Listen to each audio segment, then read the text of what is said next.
You're joining us on the phone, and we appreciate it because it's very important to get the perspective of how big a task this is and how important it will be to our national security. What's your impression?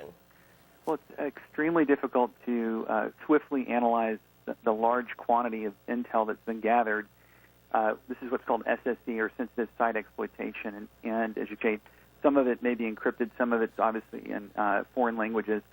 But I think, number one, the latest the yield or cache from the video side of the equation is on the one hand positive. It shows that just like when we saw the video of Saddam Hussein in his spider hole, he was as you sit there and watch him with his beard uncapped, with a blanket wrapped around him, trying to keep warm, looking at what looks like a third world country squalor home that he was living in, that this is a situation where he clearly was operating in far more sparse conditions than would be implied by the compound itself.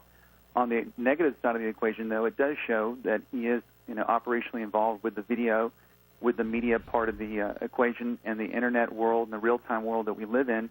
The media, or what we call I.O., information operations, part of the war effort is extremely important. So he was a media maestro. I think at the margin it shows he is more operationally involved at that level than perhaps many in the intelligence community had thought. The difference that this analysis can make in us preparing and preventing future terrorist actions and identifying those who may be critically involved, whether at his direction or otherwise, how do you put an estimate on the value of that? Well, it'll go down, again, as one of the largest single high-level intelligence coups in U.S. history. I think, however, if you look back in other scenarios, like in World War II when we were fighting the Germans, trying to get to break the Enigma, which is Hitler's encryption, it looks like to me at this point it's probably not quite as significant as that for the following reason.